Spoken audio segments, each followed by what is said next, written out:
ਸਤਿ ਸ੍ਰੀ ਅਕਾਲ ਜੀ। ਚੜ੍ਹਦੀ ਕਲਾ ਟਾਈਮ ਟੀਵੀ ਵੇਖ ਰਹੇ ਸਾਰੇ ਦਰਸ਼ਕਾਂ ਦਾ ਨਾਰਥ ਅਮਰੀਕਾ ਨਿਊਜ਼ ਵਿੱਚ ਸਵਾਗਤ ਹੈ। ਮੈਂ ਹਾਂ ਤੁਹਾਡੇ ਨਾਲ ਮਨਦੀਪ ਕੌਰ ਖਾਲਸਾ ਤੇ ਸ਼ੁਰੂਆਤ ਵਿੱਚ ਇੱਕ ਨਜ਼ਰ ਮਾਰ ਲੈਂਦੇ ਹਾਂ ਖਾਸ ਖਬਰਾਂ ਤੇ। ਕੈਨੇਡਾ ਦੇ ਪ੍ਰਧਾਨ ਮੰਤਰੀ ਜਸਟਿਨ ਟਰੂਡੋ ਨੇ ਕੌਮਾਂਤਰੀ ਯਾਤਰੀਆਂ ਲਈ ਆਵਾਜਾਈ ਸੰਬੰਧੀ ਪਾਬੰਦੀਆਂ ਵਿੱਚ ਢਿੱਲ ਸਮੇਂ ਸਾਵਧਾਨ ਰਹਿਣ ਦੀ ਕੀਤੀ ਗੱਲ। ਕਿਹਾ, ਇਸ ਸਮੇਂ ਅਰਥਚਾਰੇ ਨਾਲੋਂ ਜ਼ਿਆਦਾ ਸਾਨੂੰ ਜਨਤਾ ਦੀ ਸਿਹਤ ਦੀ ਫਿਕਰ। MP ਸੋਨੀਆ ਸਿੱਧੂ ਵੱਲੋਂ ਕੈਨੇਡਾ ਦੇ ਵਿਦੇਸ਼ ਮੰਤਰੀ ਦਾ ਕੈਨੇਡੀਅਨ ਨੂੰ ਵਾਪਸ ਲਿਆਉਣ ਦੇ ਲਈ ਕੀਤਾ ਗਿਆ ਧੰਨਵਾਦ। ਸਹਿਯੋਗੀ ਮੁਲਕਾਂ ਦੇ ਨਾਲ ਮਹਾਮਾਰੀ ਦੌਰਾਨ ਮੁਲਕ ਦੀ ਰਣਨੀਤੀ ਸੰਬੰਧੀ ਵੀ ਕੀਤਾ ਸਵਾਲ। ਓਨਟਾਰੀਓ ਸਰਕਾਰ ਨੇ ਨਵੇਂ ਐਲੀਮੈਂਟਰੀ ਮੈਥ ਪਾਠਕ੍ਰਮ ਦਾ ਕੀਤਾ ਖੁਲਾਸਾ। ਕੋਡ ਲਰਨਿੰਗ ਤੇ ਫਾਈਨੈਂਸ਼ੀਅਲ ਲਿਟਰੇਸੀ ਸੰਬੰਧੀ ਸਿੱਖਿਆ ਹਾਸਲ ਕਰਨ ਨੂੰ ਵੀ ਕੀਤਾ ਸ਼ਾਮਲ। ਕੈਲੀਫੋਰਨੀਆ ਸੂਬੇ ਵਿੱਚ ਲੈਥਰੋਪ ਵਿੱਚ ਨਾਬਾਲਗ ਲੜਕੀਆਂ ਨੂੰ ਵਰਗਲਾਉਣ ਦੀ ਕੋਸ਼ਿਸ਼ ਕਰਦੇ 19 ਲੋਕਾਂ ਨੂੰ ਰੰਗੇ ਹੱਥੀਂ ਕੀਤਾ ਗਿਆ ਕਾਬੂ। ਹਿਰਾਸਤ ਵਿੱਚ ਲਏ ਲੋਕਾਂ ਵਿੱਚੋਂ 4 ਪੰਜਾਬੀ। ਤੇ ਹੁਣ ਖਬਰਾਂ ਵਿਸਥਾਰ ਨਾਲ। ਕੈਨੇਡਾ ਦੇ ਪ੍ਰਧਾਨ ਮੰਤਰੀ ਜਸਟਿਨ ਟਰੂਡੋ ਦਾ ਕਹਿਣਾ ਹੈ ਕਿ ਕੈਨੇਡਾ ਨੂੰ ਕੌਮਾਂਤਰੀ ਯਾਤਰੀਆਂ ਲਈ ਆਵਾਜਾਈ ਸੰਬੰਧੀ ਪਾਬੰਦੀਆਂ ਵਿੱਚ ਢਿੱਲ ਦਿੰਦੇ ਸਮੇਂ ਬੇਹੱਦ ਸਾਵਧਾਨ ਰਹਿਣਾ ਹੋਵੇਗਾ। ਉਨ੍ਹਾਂ ਕਿਹਾ ਕਿ ਇਸ ਸਮੇਂ ਅਰਥਚਾਰੇ ਨਾਲੋਂ ਜ਼ਿਆਦਾ ਸਾਨੂੰ ਜਨਤਾ ਦੀ ਸਿਹਤ ਦੀ ਫਿਕਰ ਹੈ। ਟਰੂਡੋ ਵੱਲੋਂ ਇਹ ਬਿਆਨ ਉਸ ਸਮੇਂ ਆਇਆ ਜਦੋਂ ਦੁਨੀਆ ਭਰ ਵਿੱਚ ਕੋਵਿਡ-19 ਸੰਬੰਧੀ ਰਿਕਾਰਡ ਮਾਮਲੇ ਦਰਜ ਕੀਤੇ ਗਏ ਨੇ। ਇੱਕ ਦਿਨ ਵਿੱਚ ਕੋਵਿਡ-19 ਸੰਬੰਧੀ 1,83,020 ਨਵੇਂ ਮਾਮਲੇ ਰਿਪੋਰਟ ਹੋਏ ਨੇ। ਟਰੂਡੋ ਨੇ ਕਿਹਾ ਹੈ ਕਿ ਟੂਰਿਜ਼ਮ ਇੰਡਸਟਰੀਜ਼ ਜਿਵੇਂ ਕਿ 에ਅਰਲਾਈਨਸ ਅਤੇ ਕੈਨੇਡਾ ਦੇ ਅਜਿਹੇ ਕੁਝ ਖਿੱਤੇ ਜਿਹੜੇ ਕਿ ਕੌਮਾਂਤਰੀ ਵਿਜ਼ਟਰਸ ਉੱਤੇ ਨਿਰਭਰ ਕਰਦੇ ਨੇ, ਉਹਨਾਂ ਵੱਲੋਂ ਇਹਨਾਂ ਗਰਮੀਆਂ ਵਿੱਚ ਕੌਮਾਂਤਰੀ ਟਰੈਵਲ ਦੀ ਇਜਾਜ਼ਤ ਦੇਣ ਲਈ ਦਬਾਅ ਪਾਇਆ ਜਾ ਰਿਹਾ ਹੈ। ਉਹਨਾਂ ਕਿਹਾ ਹੈ ਕਿ ਉਹ ਇਹ ਸਮਝਦੇ ਨੇ ਕਿ ਕੁਝ ਲੋਕਾਂ ਲਈ ਇਹ ਸਮਾਂ ਕਿੰਨਾ ਮੁਸ਼ਕਲ ਅਤੇ ਪਰੇਸ਼ਾਨ ਕਰਨ ਵਾਲਾ ਹੈ, ਪਰ ਅਸੀਂ ਇਹ ਵੀ ਜਾਣਦੇ ਹਾਂ ਕਿ ਇੰਨੀ ਕਾਹਲੀ ਵਿੱਚ ਜਾਂ ਅਵੇਸਲੇ ਢੰਗ ਨਾਲ ਰੀਓਪਨਿੰਗ ਕਰਨ ਨਾਲ ਕੋਵਿਡ-19 ਦੇ ਮਾਮਲਿਆਂ ਵਿੱਚ ਤੇਜ਼ੀ ਨਾਲ ਵਾਧਾ ਹੋ ਸਕਦਾ ਹੈ ਅਤੇ ਇੱਕ ਵਾਰੀ ਮੁੜ ਸਾਨੂੰ ਲਾਕਡਾਊਨ ਕਰਨ ਲਈ ਮਜਬੂਰ ਹੋਣਾ ਪੈ ਸਕਦਾ ਹੈ। ਉਹਨਾਂ ਕਿਹਾ ਹੈ ਕਿ ਅਰਥਚਾਰੇ ਨੂੰ ਬੰਦ ਕਰਨਾ ਵੀ ਪੈ ਸਕਦਾ ਹੈ ਤੇ ਕੋਈ ਵੀ ਅਜਿਹਾ ਨਹੀਂ ਚਾਹੁੰਦਾ। ਟਰੂਡੋ ਨੇ ਕਿਹਾ ਕਿ ਕੌਮਾਂਤਰੀ ਸਰਹੱਦਾਂ ਨੂੰ ਕਦੋਂ ਤੇ ਕਿਵੇਂ ਖੋਲ੍ਹਣਾ ਹੈ, ਇਸ ਬਾਰੇ ਕਾਫੀ ਇਹਤਿਆਤ ਤੋਂ ਕੰਮ ਲੈਣਾ ਹੋਵੇਗਾ। ਸਰੀ ਵਿੱਚ ਇੱਕ ਘਰ ਵਿੱਚ ਲੱਗੀ ਭਿਆਨਕ ਅੱਗ ਦੇ ਕਾਰਨ ਵਹਿੰਦਿਆਂ ਹੀ ਘਰ ਸੜ ਕੇ ਸੁਆਹ ਹੋ ਗਿਆ। ਇਹ 2 ਮੰਜ਼ਿਲਾ ਘਰ 7 ਮੈਂਬਰੀ ਇੱਕ ਪਰਿਵਾਰ ਕੋਲ ਕਿਰਾਏ ਤੇ ਸੀ ਅਤੇ ਕਿਰਾਏਦਾਰਾਂ ਦੇ ਕੋਲ ਕੋਈ ਬੀਮਾ ਵੀ ਨਹੀਂ ਸੀ। ਇਹ ਘਟਨਾ ਕੱਲ੍ਹ ਬਾਅਦ ਦੁਪਹਿਰ ਸਰੀ ਦੇ 103 ਐਵੀਨਿਊ ਤੇ 143 ਸਟਰੀਟ ਤੇ ਵਾਪਰੀ। ਅੱਗ ਬੁਝਾਉਣ ਵਾਲੇ ਅਧਿਕਾਰੀਆਂ ਦਾ ਕਹਿਣਾ ਹੈ ਕਿ ਘਟਨਾ ਵਾਲੀ ਥਾਂ ਤੋਂ ਇੱਕ ਦਾਦੀ ਮਾਂ, ਉਸਦੇ 8 ਸਾਲ ਦੇ ਬੇਟੇ, 1 ਸਾਲ ਦੀ ਬੇਟੀ ਨੂੰ ਸਾਵਧਾਨੀ ਵਜੋਂ ਹਸਪਤਾਲ ਲਿਜਾਇਆ ਗਿਆ ਹੈ। ਅੱਖੀ ਵੇਖਣ ਵਾਲੇ ਇੱਕ ਗੁਆਂਢੀ ਐਂਡੀ ਬੈਰੀਅਰ ਨੇ ਦੱਸਿਆ ਕਿ ਉਸਨੇ ਇੱਕ ਵੱਡਾ ਧਮਾਕਾ ਸੁਣਿਆ। ਬਾਹਰ ਦੇਖਿਆ ਤਾਂ ਉਸਦੇ ਗੁਆਂਢੀ ਦੇ ਘਰ ਵਿੱਚੋਂ ਅੱਗ ਦੀਆਂ ਲਪਟਾਂ ਨਿਕਲ ਰਹੀਆਂ ਸਨ। ਇਸ ਪਰਿਵਾਰ ਦੀ ਇੱਕ ਦੋਸਤ ਸਲੀਨਾ ਰਾਜ਼ਮੁਸਨ ਨੇ ਕਿਹਾ ਹੈ ਕਿ ਇਸ ਪਰਿਵਾਰ ਦਾ ਸਭ ਕੁਝ ਤਬਾਹ ਹੋ ਗਿਆ ਹੈ ਤੇ ਫੌਰੀ ਮਦਦ ਦੀ ਇਸ ਨੂੰ ਲੋੜ ਹੈ। ਉਸਨੇ ਪਰਿਵਾਰ ਦੀ ਸਹਾਇਤਾ ਲਈ ਆਨਲਾਈਨ ਫੰਡ ਰੇਜ਼ਿੰਗ ਵੀ ਸ਼ੁਰੂ ਕੀਤਾ ਹੈ ਅਤੇ ਮਦਦ ਕਰਨ ਵਾਲੇ ਸਾਈਟ ਤੇ ਜਾ ਕੇ ਆਪਣਾ ਯੋਗਦਾਨ ਪਾ ਸਕਦੇ ਨੇ।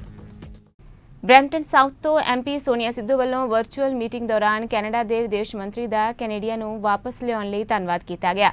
ਉਨ੍ਹਾਂ ਕੋਵਿਡ-19 ਮਹਾਮਾਰੀ ਦੌਰਾਨ ਵੈਕਸੀਨ ਨਿਰਮਾਣ ਵਿੱਚ ਗਲੋਬਲ ਪੱਧਰ ਤੇ ਕੈਨੇਡਾ ਦੀ ਭੂਮਿਕਾ ਅਤੇ ਯੋਗਦਾਨ ਬਾਰੇ ਜਾਣਕਾਰੀ ਪ੍ਰਾਪਤ ਕੀਤੀ ਅਤੇ ਆਪਣੇ ਸਹਿਯੋਗੀ ਮੁਲਕਾਂ ਦੇ ਨਾਲ ਮਹਾਮਾਰੀ ਦੌਰਾਨ ਮੁਲਕ ਦੀ ਰਣਨੀਤੀ ਸੰਬੰਧੀ ਵੀ ਸਵਾਲ ਕੀਤਾ। I want to echo my colleagues. I want to say thank you to you and all the Global Fair team for the historic efforts for bringing thousands of Canadians back home. And you heard when you joined virtually Brampton Town Hall. Minister, my question is about Canada's global role in responding to the crisis. What has been achieved so far in working with our partners around the world in fighting COVID-19, particularly when it comes to vaccine research? How do you see these relationships moving forward now? Well, I would say I think during this crisis, Canada has shown its best leadership in times of crisis is what people will remember. The Prime Minister, for example, when he participated in the gathering at the UN and the other pledging conference about Gavi, it just shows that when the EU and Japan asked Canada to be there, that just shows about the place of Canada in the world and the role we can play in the influence. So I think we're going to build on that. We have built a relationship. The foreign minister COVID meeting that I referred to in my opening statement is just but one example where we led because we realized that we needed more coordination, learn from each other, look ahead. And I must say I'm pretty proud that we had our 9th call. I mean, it's not, if you look back in the history of Canada, it's not really common that Canada would be talking almost on a weekly basis with countries like South Korea, Singapore, South Africa, Brazil, trying to make sure that we take into account what's going on, how can we work together, talking about the air bridges, the supply chains, the transit hubs. So we've been trying to make a difference in very concrete ways for people because at the end, a Canadian expected us to rise to the challenge. And I'm happy to say with members that we've been able to work together in a way that I think shines a very nice light on the work that parliamentarians can do when they work together. Mississauga the mayor Bonnie ਕ੍ਰੋਂਬੀ ਨੇ ਜਾਣਕਾਰੀ ਦਿੱਤੀ ਹੈ ਕਿ ਦੂਜੇ ਪੜਾਅ ਦੇ ਤਹਿਤ ਹੁਣ ਹੌਲੀ-ਹੌਲੀ ਸਭ ਕੁਝ ਖੋਲ੍ਹਿਆ ਜਾਵੇਗਾ। ਇਸ ਦੇ ਤਹਿਤ 26 ਜੂਨ ਨੂੰ ਮਲਟੀ ਯੂਜ਼ ਸਪੋਰਟਸ ਫੀਲਡਸ, ਆਲ ਰਿਮੇਨਿੰਗ ਪਾਰਕਿੰਗ ਲੋਟਸ ਵੀ ਖੋਲ੍ਹੇ ਜਾਣਗੇ। 3 ਜੁਲਾਈ ਨੂੰ ਫੂਡ ਟਰੱਕਸ ਅਤੇ 8 ਜੁਲਾਈ ਨੂੰ ਸੈਲੀਬ੍ਰੇਸ਼ਨ ਸਕੁਅਰ ਵਿੱਚ ਲਾਇਨਸ ਫਾਰਮਰਸ ਵੀ ਮਾਰਕੀਟ ਵੀ ਖੁੱਲ੍ਹੇਗੀ। We also have a plan in place and are thrilled to be reopening city facilities and amenities included in Phase 2. Residents will once again be able to enjoy many of our amenities that make Somerville memorable. We're ready to inject some life back into Celebration Square. Yesterday, staff freshly painted 48 physically distancing circles in the square. We are ready for visitors. In the coming weeks, our food trucks and the weekly Lions Club food market will be reopening, so you'll have a safe place to hang and soak up the summer. And on Saturday, July 4th, we will start reopening the wading pool at Celebration Square, our splash pads, with the exception of Huron Park, which is currently undergoing construction, outdoor pools for fun and lane swims, but pre-registration will be required. You can no longer just drop in for a swim. Artificial turf fields, select baseball diamonds, cricket fields, picnic areas, photography permits in our parks, and soccer fields as of July 13th. Mississauga Malton ਤੋਂ MPP ਦੀਪਕ ਆਨੰਦ Canadian blood services ਵਿਖੇ ਪਹੁੰਚੇ, ਜਿੱਥੇ ਉਹਨਾਂ ਲੋਕਾਂ ਨੂੰ appeal ਕੀਤੀ ਕਿ ਜੇਕਰ ਤੁਸੀਂ ਤੰਦਰੁਸਤ ਹੋ ਤਾਂ ਖੂਨਦਾਨ ਜ਼ਰੂਰ ਕਰੋ। ਆਨੰਦ ਵੱਲੋਂ ਇਸ ਮੌਕੇ ਤੇ ਅਹਿਮਦੀਆ ਮੁਸਲਿਮ ਯੂਥ ਐਸੋਸੀਏਸ਼ਨ ਦਾ ਧੰਨਵਾਦ ਕੀਤਾ ਗਿਆ। ਉਹਨਾਂ ਖੂਨਦਾਨ ਲਈ ਅਹਿਮ ਯੋਗਦਾਨ ਪਾਇਆ ਹੈ। This is another part how we can help each other. You know, we always say blood is in us to give. I actually want to take a moment and say thank you to Ahmadiyya Muslim Youth Association for doing an incredible job and bringing today a lot of youth, and not just today. I heard you have a commitment that you want to continue this, and what prompted you to do this? So we're seeing there's a need for blood in these pandemic times. A lot of people are cramped in home, but still hospitals need blood. Our youth is healthy and they want to give back to the community. So we do these blood drives every year. So we want to keep doing that same tradition. Ontario ਸਰਕਾਰ ਨੇ ਨਵੇਂ elementary math ਪਾਠਕ੍ਰਮ ਦਾ ਖੁਲਾਸਾ ਕੀਤਾ ਹੈ। ਇਸ ਵਿੱਚ code learning ਅਤੇ ਫਾਈਨੈਂਸ਼ੀਅਲ ਲਿਟਰੇਸੀ ਸੰਬੰਧੀ ਸਿੱਖਿਆ ਹਾਸਲ ਕਰਨ ਨੂੰ ਵੀ ਸ਼ਾਮਲ ਕੀਤਾ ਗਿਆ ਹੈ। ਸਿੱਖਿਆ ਮੰਤਰੀ ਸਟੀਫਨ ਲੀਚੇ ਨੇ ਐਲਾਨ ਕੀਤਾ ਹੈ ਕਿ $200 ਮਿਲੀਅਨ ਦੀ ਨਵੀਂ ਮੈਥ ਰਣਨੀਤੀ ਲਿਆ ਰਹੇ ਨੇ, ਜਿਸ ਦਾ ਕੇਂਦਰ ਬੈਕ ਟੂ ਬੇਸਿਕਸ ਪਹੁੰਚ ਹੋਵੇਗੀ। ਇਸ ਨਵੇਂ ਪਾਠਕ੍ਰਮ ਦੇ ਤਹਿਤ ਫਾਈਨੈਂਸ਼ੀਅਲ ਲਿਟਰੇਸੀ ਪਹਿਲੀ ਵਾਰੀ ਸਾਰੇ ਗ੍ਰੇਡਸ ਵਿੱਚ ਪੜ੍ਹਾਈ ਜਾਵੇਗੀ, ਕੋਡਿੰਗ ਪਹਿਲੀ ਜਮਾਤ ਤੋਂ ਪੜ੍ਹਾਈ ਜਾਵੇਗੀ ਤੇ ਇਸ ਦੌਰਾਨ ਨਿੱਜੀ ਬਜਟਿੰਗ ਵੀ ਸਿਖਾਈ ਜਾਵੇਗੀ। We know that for many years now, math scores have been on a steady decline. It's why under the Premier's leadership, we campaign on a promise to get back to basics and ensure our students are set up for success in today's competitive global economy. It is also why last summer we unveiled our 4-year math strategy to finally get our kids back on track when it comes to math. Nos élèves ne peuvent plus être lésés pour le compte. Our students can no longer be left behind. It has been 15 years since the math curriculum was last updated, and the world has changed since then. And so must Ontario's curriculum to keep up with the job market and with the future economy. We must set our students up for success and with a real competitive advantage when they graduate. We know that many of the jobs of tomorrow and today will increasingly require the skills and knowledge that the old curriculum just wasn't addressing. Fewer than half of grade 6 students met the provincial standard in math. That was down from 61% in 2009. For grade 3 students, for example, only 58% met that standard, down again 5% from 2015. As the Premier said, this is unacceptable. Parents have been clear, job creators have been clear, educators have been clear.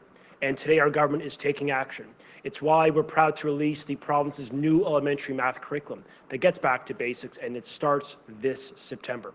I'd like to walk you through the key changes in the new curriculum for grades 1 to 8.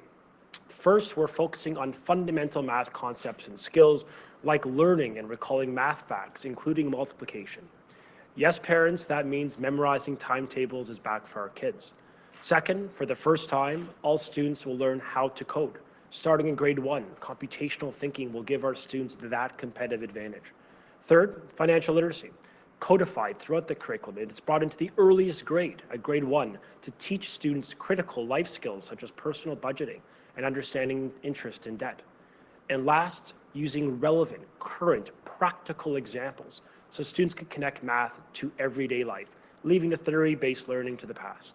Ontario ਦੇ premier Doug Ford ਵੱਲੋਂ farmers ਨੂੰ appeal ਕੀਤੀ ਗਈ ਹੈ ਕਿ ਉਹ testing ਜ਼ਰੂਰ ਕਰਵਾਉਣ ਅਤੇ ਆਪਣੇ ਖੇਤਾਂ ਵਿੱਚ ਕੰਮ ਕਰ ਰਹੇ ਵਰਕਰਾਂ ਦਾ ਟੈਸਟ ਵੀ ਕਰਵਾਉਣ, ਕਿਉਂਕਿ ਸਭ ਦੀ ਸੁਰੱਖਿਆ ਲਈ ਇਹ ਬਹੁਤ ਜ਼ਰੂਰੀ ਹੈ। ਉਹਨਾਂ ਕਿਹਾ ਹੈ ਕਿ ਜੇਕਰ ਕੋਈ ਫਾਰਮਰ ਜਾਂ ਵਰਕਰ ਪੋਜ਼ਿਟਿਵ ਪਾਇਆ ਜਾਂਦਾ ਹੈ ਤਾਂ ਉਸ ਦਾ 14 ਦਿਨਾਂ ਦੇ ਲਈ ਆਈਸੋਲੇਸ਼ਨ ਵਿੱਚ ਰਹਿਣਾ ਲਾਜ਼ਮੀ ਹੋਵੇਗਾ। ਪ੍ਰੀਮੀਅਰ ਨੇ ਕਿਹਾ ਹੈ ਕਿ ਸਭ ਦੇ ਸਹਿਯੋਗ ਦੇ ਨਾਲ ਹੀ ਪ੍ਰੋਵਿੰਸ ਵਾਪਸ ਟਰੈਕ ਤੇ ਆਈ ਹੈ।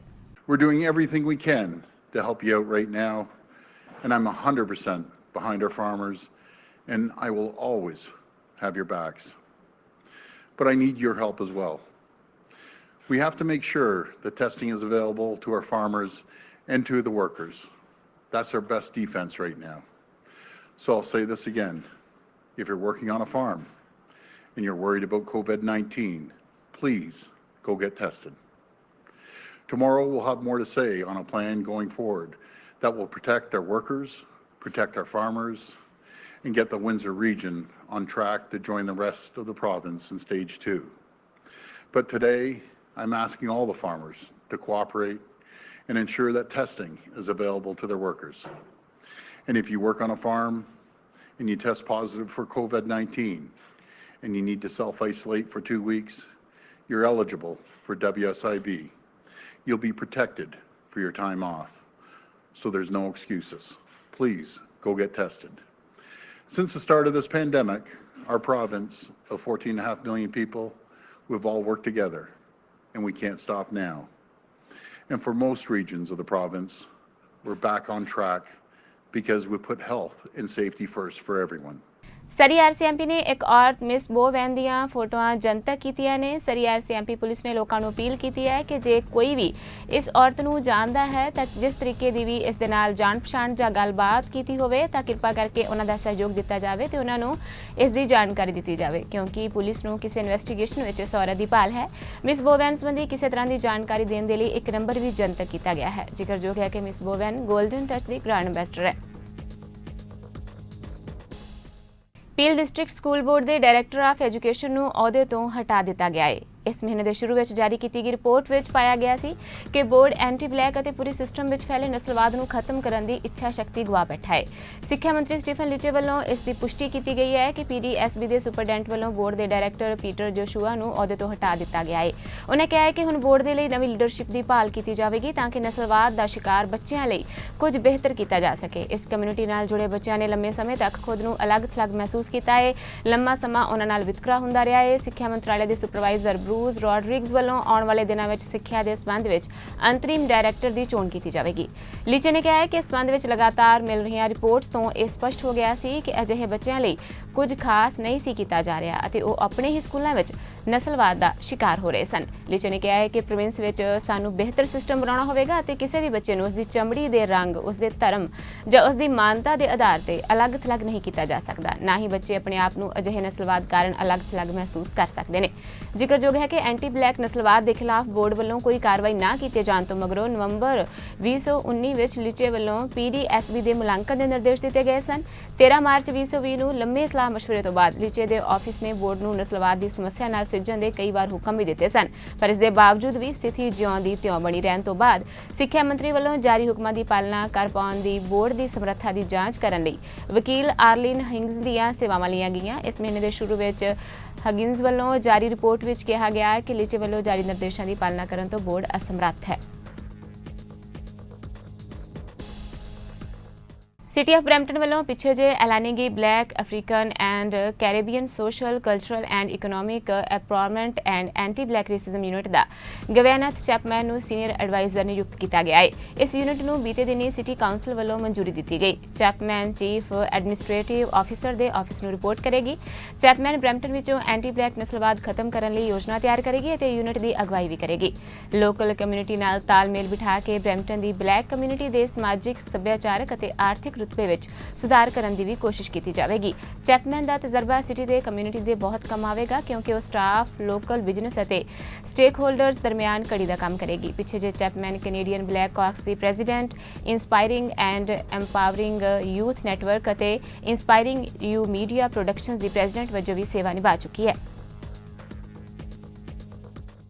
ਕੈਨੇਡਾ ਵਿੱਚ ਕੋਰੋਨਾ ਵਾਇਰਸ ਮਹਾਮਾਰੀ ਦੇ ਕਾਰਨ ਲਗਾਈ ਗਈ ਤਾਲਾਬੰਦੀ ਵਿੱਚ ਢਿੱਲ ਦਿੱਤੀ ਗਈ ਹੈ। ਦੇਸ਼ ਵਿੱਚ ਦਿੱਤੀ ਗਈ ਇਸ ਢਿੱਲ ਦਾ ਆਨੰਦ ਪ੍ਰਧਾਨ ਮੰਤਰੀ ਜਸਟਿਨ ਟਰੂਡੋ ਨੇ ਵੀ ਲਿਆ। ਅਸਲ ਵਿੱਚ ਢਿੱਲ ਦਿੱਤੇ ਜਾਣ ਤੋਂ ਬਾਅਦ ਟਰੂਡੋ ਆਪਣੇ ਬੇਟੇ ਨੂੰ ਨਾਲ ਲੈ ਕੇ ਕਿਊਬਿਕ ਸੂਬੇ ਵਿੱਚ ਇੱਕ ਦੁਕਾਨ ਵਿੱਚ ਉਸ ਨੂੰ ਆਈਸਕ੍ਰੀਮ ਦਿਵਾਉਣ ਲਈ ਪਹੁੰਚੇ। ਜਾਣਕਾਰੀ ਮੁਤਾਬਕ ਇਸ ਦਿਨ ਕਿਊਬਿਕ ਸੂਬੇ ਵਿੱਚ ਸੇਂਟ ਜੀਨ ਬੈਪਟਿਸਟ ਡੇ ਵੀ ਸੀ। ਮਾਸਕ ਪਹਿਨੇ ਹੋਏ ਟਰੂਡੋ ਅਤੇ ਉਹਨਾਂ ਦੇ 6 ਸਾਲਾਂ ਦੇ ਬੇਟੇ ਹੈਨਰੀਅਨ ਦਾ ਗੈਟੀਨਿਊ ਵਿੱਚ ਚਾਕਲੇਟ ਫੈਬਰਿਜ ਦੁਕਾਨ ਤੇ ਸਵਾਗਤ ਕੀਤਾ ਗਿਆ। ਟਰੂਡੋ ਨੇ ਕਿਹਾ ਕਿ ਮਹਾਮਾਰੀ ਦੌਰਾਨ ਇਸ ਦੁਕਾਨ ਨੇ ਮਜ਼ਦੂਰੀ, ਸਬਸਿਡੀ ਅਤੇ ਵਪਾਰ ਕਰਜ਼ ਦੀ ਵਰਤੋਂ ਕਰਦੇ ਹੋਏ ਬਾਜ਼ਾਰ ਨੂੰ ਬੰਦ ਹੋਣ ਤੋਂ ਬਚਾਇਆ ਸੀ। ਚੀਨ ਨੇ ਕੈਨੇਡਾ ਸਾਹਮਣੇ ਇੱਕ ਸ਼ਰਤ ਰੱਖੀ ਹੈ। ਇਹ ਸ਼ਰਤ ਹੈ ਜਿਸ ਤੇ ਪਹਿਲਾਂ ਚੀਨ ਕੈਨੇਡਾ ਨੂੰ ਇਹ ਮਾਮਲਾ ਹੁਆਵੇ ਕੰਪਨੀ ਦੀ ਕਾਰਜਕਾਰੀ ਮੇਂਗ ਨਾਲ ਨਾ ਜੋੜਨ ਦੀ ਚੇਤਾਵਨੀ ਦੇ ਰਿਹਾ ਸੀ। ਹੁਣ ਚੀਨ ਦੀ ਸਰਕਾਰ ਨੇ ਕਿਹਾ ਹੈ ਕਿ ਜੇਕਰ ਕੈਨੇਡਾ ਹੁਆਵੇ ਦੀ ਕਾਰਜਕਾਰੀ ਮੇਂਗ ਵਾਜੂ ਨੂੰ ਸਹੀ ਸਲਾਮਤ ਛੱਡ ਦਿੰਦਾ ਹੈ ਤਾਂ ਇਸ ਦੇ ਨਾਲ ਉਹ ਵੀ ਹਿਰਾਸਤ ਵਿੱਚ ਰੱਖੇ 2 ਕੈਨੇਡੀਅਨਾਂ ਦੀ ਰਿਹਾਈ ਦਾ ਰਸਤਾ ਖੋਲ੍ਹਣ ਦਾ ਵਿਚਾਰ ਕਰ ਸਕਦੇ ਹੈ। ਇਸ ਤੋਂ ਪਹਿਲਾਂ ਚੀਨ ਲਗਾਤਾਰ ਇਸ ਗੱਲ ਤੋਂ ਇਨਕਾਰ ਕਰਦਾ ਰਿਹਾ ਹੈ ਕਿ 2 ਕੈਨੇਡੀਅਨਾਂ ਸਾਬਕਾ ਡਿਪਲੋਮੈਟ ਮਾਈਕਲ ਕੋਵਰਿਗ ਅਤੇ ਕਾਰੋਬਾਰੀ ਮਾਈਕਲ ਸਪਾਇਰ ਦਾ ਮਾਮਲਾ ਕੈਨੇਡਾ ਵਿੱਚ ਗ੍ਰਿਫਤਾਰ ਹੁਆਵੇ ਦੀ ਮੁੱਖ ਵਿੱਤ ਅਧਿਕਾਰੀ ਮੇਂਗ ਦੇ ਨਾਲ ਬਿਲਕੁਲ ਵੀ ਨਹੀਂ ਹੈ। ਉੱਥੇ ਹੀ ਚੀਨ ਇਸ ਗੱਲ ਤੋਂ ਬਿਲਕੁਲ ਪਲਟ ਗਿਆ ਹੈ। ਚੀਨ ਦੇ ਵਿਦੇਸ਼ ਮੰਤਰਾਲੇ ਦੇ ਬੁਲਾਰੇ ਚਾਓ ਨੇ ਇਹਨਾਂ ਦੋਹਾਂ ਮਾਮਲਿਆਂ ਨੂੰ ਆਪਸ ਵਿੱਚ ਹੁਣ ਜੋੜ ਦਿੱਤਾ ਹੈ। ਉਹਨਾਂ ਕਿਹਾ ਹੈ ਕਿ ਇਸ ਤਰ੍ਹਾਂ ਦੇ ਬਦਲ ਕਾਨੂੰਨ ਦੇ ਅੰਦਰ ਨੇ ਤੇ 2 ਕੈਨੇਡੀਅਨਾਂ ਦੀ ਸਥਿਤੀ ਦੇ ਹੱਲ ਲਈ ਰਸਤੇ ਖੁੱਲ੍ਹ ਸਕਦੇ ਨੇ। ਬੀਤੇ ਦਿਨੀ ਕੈਲੀਫੋਰਨੀਆ ਸੂਬੇ ਦੇ ਸ਼ਹਿਰ ਲੈਥਰੋਪ ਵਿੱਚ ਸਥਾਨਕ ਪੁਲਿਸ ਵੱਲੋਂ ਇੱਕ ਸਟਿੰਗ ਆਪਰੇਸ਼ਨ ਕਰਕੇ ਨਾਬਾਲਗ ਲੜਕੀਆਂ ਨੂੰ ਵਰਗਲਾਉਣ ਦੀ ਕੋਸ਼ਿਸ਼ ਕਰਦੇ ਹੋਏ 19 ਲੋਕਾਂ ਨੂੰ ਰੰਗੇ ਹੱਥੀਂ ਹਿਰਾਸਤ ਵਿੱਚ ਲਿਆ ਗਿਆ। ਜਾਣਕਾਰੀ ਮੁਤਾਬਕ ਹਿਰਾਸਤ ਵਿੱਚ ਲਏ ਲੋਕਾਂ ਵਿੱਚੋਂ 4 ਪੰਜਾਬੀ ਨੇ, ਜਿਨ੍ਹਾਂ ਦੀ ਪਛਾਣ 46 ਸਾਲਾ ਸਰਬਜੀਤ ਸ਼ੇਰਗਿੱਲ, 35 ਸਾਲਾ ਸਿਮਰਨ, 35 ਸਾਲਾ ਸ਼ੇਰ ਰੰਧਾਵਾ, 39 ਸਾਲਾ ਵਿਸ਼ਾਲ ਵਜੋਂ ਹੋਈ ਹੈ। ਇਸ ਤੋਂ ਇਲਾਵਾ ਇੱਕ ਫਿਜ਼ੀ ਮੂਲ ਦਾ 40 ਸਾਲਾ ਰੋਨਿਲ ਸਿੰਘ ਨਾਂ ਦਾ ਵਿਅਕਤੀ ਵੀ ਸ਼ਾਮਲ ਹੈ। ਰਿਪੋਰਟ ਦੇ ਮੁਤਾਬਕ ਗ੍ਰਿਫਤਾਰ ਹੋਏ ਲੋਕਾਂ ਵਿੱਚੋਂ ਕੋਈ ਵੀ ਵਿਅਕਤੀ ਲੈਥਰੋਪ ਦਾ ਨਹੀਂ ਸੀ, ਸਾਰੇ ਹੀ ਬਾਹਰੋਂ ਆਏ ਸਨ। ਪੁਲਿਸ ਮੁਖੀ ਦੇ ਮੁਤਾਬਕ ਲੈਥਰੋਪ ਪੁਲਿਸ ਵਿਭਾਗ ਵੱਲੋਂ ਹੁਣ ਤੱਕ ਦਾ ਇਹ ਸਭ ਤੋਂ ਵੱਡਾ ਆਪਰੇਸ਼ਨ ਸੀ। ਇਸ ਦੌਰਾਨ 19 ਵਿਅਕਤੀ ਇਕੱਠੇ ਹੀ ਫੜੇ ਗਏ ਨੇ। ਪੁਲਿਸ ਮੁਖੀ ਨੇ ਦੱਸਿਆ ਹੈ ਕਿ ਇਹ ਲੋਕ ਘੱਟ ਉਮਰ ਦੀਆਂ ਲੜਕੀਆਂ ਨੂੰ ਆਨਲਾਈਨ ਡੇਟਿੰਗ ਕਰਕੇ ਮਿਲਣ ਦਾ ਥਾਂ ਨਿਸ਼ਚਿਤ ਕਰਦੇ ਸਨ, ਪਰ ਇਸ ਵਾਰ ਇਹ ਆਪਰੇਸ਼ਨ ਪੁਲਿਸ ਵੱਲੋਂ ਕੀਤਾ ਗਿਆ। 2 ਹਫ਼ਤੇ ਚੱਲੇ ਇਸ ਆਪਰੇਸ਼ਨ ਵਿੱਚ ਇਹ ਲੋਕ ਹਿਰਾਸਤ ਵਿੱਚ ਲੈ ਲਏ ਗਏ ਨੇ। ਪੁਲਿਸ ਮੁਖੀ ਨੇ ਕਿਹਾ ਹੈ ਕਿ ਮਾਂ-ਬਾਪ ਨੂੰ ਆਪਣੇ ਬੱਚਿਆਂ ਤੇ ਸਖਤ ਨਜ਼ਰ ਰੱਖਣ ਦੀ ਲੋੜ ਹੈ ਤਾਂ ਕਿ ਅਜਿਹੇ ਲੋਕਾਂ ਤੋਂ ਉਹਨਾਂ ਦੀ ਇੱਜ਼ਤ ਨੂੰ ਬਚਾਇਆ ਜਾ ਸਕੇ। ਅਮਰੀਕਾ ਵਿੱਚ ਹੋਣ ਵਾਲੀਆਂ ਰਾਸ਼ਟਰਪਤੀ ਚੋਣਾਂ ਵਿੱਚ ਟਰੰਪ ਸਮਰਥਕਾਂ ਦੀਆਂ ਨਜ਼ਰਾਂ ਭਾਰਤੀ ਅਮਰੀਕੀ ਭਾਈਚਾਰੇ ਤੇ ਟਿਕੀਆਂ ਨੇ। ਇਹਨਾਂ ਦਾ ਕਹਿਣਾ ਹੈ ਕਿ ਅਮਰੀਕਾ ਦੇ ਟੈਕਸਾਸ, ਮਿਸ਼ੀਗਨ, ਫਲੋਰੀਡਾ ਅਤੇ ਪੈਨਸਿਲਵਾਨੀਆ ਵਿੱਚ ਕੁਝ ਅਜਿਹੇ ਸੂਬੇ ਨੇ ਜਿੱਥੇ ਚੋਣਾਂ ਵਿੱਚ ਇਹ ਭਾਈਚਾਰਾ ਅਹਿਮ ਭੂਮਿਕਾ ਨਿਭਾਵੇਗਾ। ਇੱਕ ਇੰਟਰਵਿਊ ਵਿੱਚ ਭਾਰਤੀ ਅਮਰੀਕੀ ਫਾਈਨਾਂਸ ਕਮੇਟੀ ਅਲਮੈਜ਼ਨ ਨੇ ਇਸ ਗੱਲ ਤੇ ਸਹਿਮਤੀ ਪ੍ਰਗਟਾਈ ਹੈ ਕਿ ਟਰੰਪ ਦੀਆਂ ਪ੍ਰਾਪਤੀਆਂ ਦੇ ਕਾਰਨ ਡੈਮੋਕ੍ਰੇਟਸ ਨੂੰ ਸਮਰਥਨ ਦੇਣ ਵਾਲਾ ਭਾਰਤੀ ਅਮਰੀਕੀ ਭਾਈਚਾਰਾ ਇਸ ਵਾਰ ਰਿਪਬਲਿਕਨ ਨੂੰ ਆਪਣਾ ਸਮਰਥਨ ਦੇ ਸਕਦਾ ਹੈ। ਉਹਨਾਂ ਨੇ ਦੱਸਿਆ ਹੈ ਕਿ ਮੁੱਖ ਸੂਬਿਆਂ ਵਿੱਚ 50% ਤੋਂ ਵੱਧ ਭਾਰਤੀ ਅਮਰੀਕੀ ਜੋ ਹਮੇਸ਼ਾ ਹੀ ਡੈਮੋਕ੍ਰੇਟ ਨੂੰ ਆਪਣਾ ਸਮਰਥਨ ਦਿੰਦੇ ਸਨ, ਇਸ ਵਾਰ ਟਰੰਪ ਦੇ ਪੱਖ ਵਿੱਚ ਦਿਖਾਈ ਦੇ ਰਹੇ ਨੇ। ਇਹਨਾਂ ਸੂਬਿਆਂ ਵਿੱਚ ਟਰੰਪ ਦੇ 50,000 ਤੋਂ 60,000 ਤੱਕ ਵਾਧੂ ਵੋਟਾਂ ਵੱਧ ਸਕਦੀਆਂ ਨੇ। ਕੋਰੋਨਾ ਵਾਇਰਸ ਦਾ ਇਨਫੈਕਸ਼ਨ ਭਾਰਤ ਵਿੱਚ ਬੜੀ ਤੇਜ਼ੀ ਨਾਲ ਫੈਲ ਰਿਹਾ ਹੈ। ਮੌਤ ਨਾਲ ਜੁੜੇ ਹੋਏ ਅੰਕੜਿਆਂ ਨੂੰ ਦੇਖਿਆ ਜਾਵੇ ਤਾਂ ਇਸ ਵਿੱਚ ਜ਼ਿਆਦਾਤਰ ਅਜਿਹੇ ਲੋਕ ਸ਼ਾਮਲ ਨੇ ਜਿਨ੍ਹਾਂ ਪਹਿਲਾਂ ਹੀ ਕਿਸੇ ਤਰ੍ਹਾਂ ਦੀ ਬਿਮਾਰੀ ਸੀ, ਜਿਵੇਂ ਡਾਇਬਟੀਜ਼ ਜਾਂ ਥਾਇਰਾਇਡ। ਇਹਨਾਂ ਬਿਮਾਰੀਆਂ ਦੇ ਕਾਰਨ ਰੋਗ ਰੋਕੂ ਸਮਰੱਥਾ ਬਹੁਤ ਘੱਟ ਜਾਂਦੀ ਹੈ ਤੇ ਵਿਅਕਤੀ ਨੂੰ ਬਚਾਉਣਾ ਮੁਸ਼ਕਲ ਹੋ ਜਾਂਦਾ ਹੈ। ਇਸ ਦੇ ਨਾਲ ਇਨਫੈਕਟਡ ਮਰੀਜ਼ ਜ਼ਿਆਦਾ ਤਣਾਅ ਵੀ ਲੈਂਦੇ ਨੇ। ਇਸ ਨਾਲ ਮੌਤ ਦਾ ਖਤਰਾ ਵੀ ਕਈ ਗੁਣਾ ਵੱਧ ਜਾਂਦਾ ਹੈ। ਹਾਲ ਹੀ ਵਿੱਚ ਕੀਤੀ ਗਈ ਇੱਕ ਖੋਜ ਦੇ ਮੁਤਾਬਕ ਇਹ ਦਾਅਵਾ ਕੀਤਾ ਗਿਆ ਹੈ ਕਿ ਕੋਰੋਨਾ ਵਾਇਰਸ ਦੇ ਨਾਲ ਇਨਫੈਕਟਡ ਮਰੀਜ਼ ਨੂੰ ਜ਼ਿਆਦਾ ਤਣਾਅ ਲੈਣ ਤੋਂ ਬਚਣਾ ਚਾਹੀਦਾ ਹੈ, ਨਹੀਂ ਤਾਂ ਇਹ ਮੌਤ ਦਾ ਕਾਰਨ ਬਣ ਸਕਦਾ ਹੈ। ਤਣਾਅ ਲੈਣ ਦੇ ਕਾਰਨ ਇਨਸਾਨ ਨੂੰ ਕਈ ਤਰ੍ਹਾਂ ਦੀਆਂ ਹੋਰ ਬਿਮਾਰੀਆਂ ਵੀ ਹੋ ਜਾਂਦੀਆਂ ਨੇ। ਕੋਰੋਨਾ ਵਾਇਰਸ ਨਾਲ ਇਨਫੈਕਟਡ ਹੋਣ ਦੇ ਕਾਰਨ ਵਿਅਕਤੀ ਦਾ ਦਿਮਾਗ ਤਰ੍ਹਾਂ ਦੀਆਂ ਗੱਲਾਂ ਸੋਚਦਾ ਹੈ ਤੇ ਇਸੇ ਕਾਰਨ ਉਸ ਨੂੰ ਲੰਮੇ ਸਮੇਂ ਤੱਕ ਸਟ੍ਰੈਸ ਦੀ ਸਮੱਸਿਆ ਵੀ ਹੋ ਜਾਂਦੀ ਹੈ। ਈਸਾਈ, ਹਿੰਦੂ, ਬੋਧੀ, ਯਹੂਦੀ ਅਤੇ ਜੈਨ ਧਰਮ ਗੁਰੂਆਂ ਨੇ ਲਾਸ ਵੇਗਾਸ ਕੈਸੀਨੋ ਮਾਂਡਲੇ ਬੇ ਨੂੰ ਬੇਨਤੀ ਕੀਤੀ ਹੈ ਕਿ ਉਹ ਆਪਣੇ ਨਾਈਟ ਕਲੱਬ ਵਿੱਚੋਂ ਵੱਖ-ਵੱਖ ਹਿੰਦੂ ਅਤੇ ਜੈਨ ਦੇਵਤਾਵਾਂ ਦੀਆਂ ਮੂਰਤੀਆਂ ਨੂੰ ਤੁਰੰਤ ਹਟਾਵੇ। ਉਹਨਾਂ ਕਿਹਾ ਹੈ ਕਿ ਨਾਈਟ ਕਲੱਬ ਵਿੱਚ ਮੂਰਤੀਆਂ ਗਲਤ ਤਰੀਕੇ ਨਾਲ ਰੱਖੀਆਂ ਗਈਆਂ ਨੇ। ਨਵਾਦਾ ਦੇ ਗ੍ਰੀਕ ਰੂੜੀਵਾਦੀ ਈਸਾਈ ਪੁਜਾਰੀ ਸਟੀਫਨ ਆਰ ਕਰਚਰ, ਹਿੰਦੂ ਰਾਜਨੇਤਾ ਰਾਜਨ ਜੈਦ, ਪ੍ਰਮੁੱਖ ਬੌਧ ਪੁਜਾਰੀ ਮੈਥਿਊ ਟੀ ਫਿਸ਼ਰ, ਯਹੂਦੀ ਰੱਬੀ ਐਲਿਜ਼ਾਬੈਥ ਵੈਬੇਅਰ ਅਤੇ ਜੈਨ ਨੇਤਾ ਸੁਖਸੀ ਜੈਨ ਨੇ ਸੰਯੁਕਤ ਬਿਆਨ ਵਿੱਚ ਕਿਹਾ ਹੈ ਕਿ ਇੱਕ ਕੈਸੀਨੋ ਨਾਈਟ ਕਲੱਬ ਨੂੰ ਸਜਾਉਣ ਦੇ ਲਈ ਇਸ ਤਰ੍ਹਾਂ ਦੇ ਹਿੰਦੂ ਅਤੇ ਜੈਨ ਦੇਵਤਾਵਾਂ ਦੀਆਂ ਮੂਰਤੀਆਂ ਨੂੰ ਰੱਖ ਕੇ ਅਪਮਾਨਿਤ ਕੀਤਾ ਜਾ ਰਿਹਾ ਹੈ। ਇਹਨਾਂ ਮੂਰਤੀਆਂ ਨੂੰ ਦੇਖ ਕੇ ਵੱਖ-ਵੱਖ ਸ਼ਰਧਾਲੂ ਪਰੇਸ਼ਾਨ ਅਤੇ ਦੁਖੀ ਹੋ ਰਹੇ ਨੇ। ਉਹਨਾਂ ਨੇ ਕੰਪਨੀ ਨੂੰ ਇਸ ਸੰਬੰਧੀ ਮੁਆਫੀ ਮੰਗਣ ਨੂੰ ਵੀ ਕਿਹਾ ਹੈ।